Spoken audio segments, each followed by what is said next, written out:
दोस्तों, एक बड़ी ही अजीब न्यूज़ सामने आई है। इंडिया का एक मिसाइल मिसफायर होकर पाकिस्तान पहुंच गया अंदर तक। हालांकि इंडिया ने माना कि यह मिसफायर किसी टेक्निकल प्रॉब्लम की वजह से हुआ था रूटीन चेकअप के दौरान। पाकिस्तान ने भी माना कि उनको भी पहले पता चल गया था कि एक मिसाइल आ रही है हमारी तरफ, लेकिन उनको भी यह मिसफायर ही लग रहा है। खैर, दोनों देशों की म्यूचुअल अंडरस्टैंडिंग की वजह से मामला थम गया है, अदरवाइज ये एक बड़ा मुद्दा बन सकता था। अब मैं ध्रुव राठी तो हूं नहीं कि आपको एक्सपर्ट रीजन बता दूं बिना किसी जानकारी के, कहीं से पर्ची मिले और उस पर वीडियो बना दूं। हालांकि मैं अंदाजा लगा सकता हूं।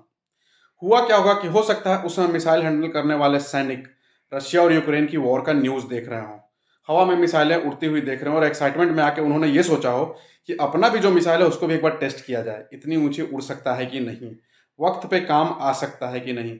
इसीलिए उन्होंने मिसाइल ऐसी जगह टेस्ट किया जहां से कि अक्सर सीज फायर वगैरह ब्रेक होता रहता है। तो हो सकता है इसी दौरान मिसाइल मिस फायर हो गया हो। खैर, ये मिसाइल मिस फायर से दो बातें तो समझ में आ गई हैं कि पाकिस्तान ट्रैक नहीं कर पाता है कि मिसाइल आ रही है कि नहीं आ रही है। हालांकि वो बोल रहे हैं, लेकिन अगर वो ट्रैक कर पाते तो वो उसको गिरा भी सकते थे। दूसरी बात, अगर मिसाइल यहाँ से मिसफायर हुई और पाकिस्तान के अंदर जाकर फट गया, इससे एक बात पता चलती है कि पाकिस्तान के पास ऐसा कोई डिफेंस सिस्टम नहीं है कि वो आने वाली मिसाइलों को रोक सके। बाकी आप आगे समझदार हो।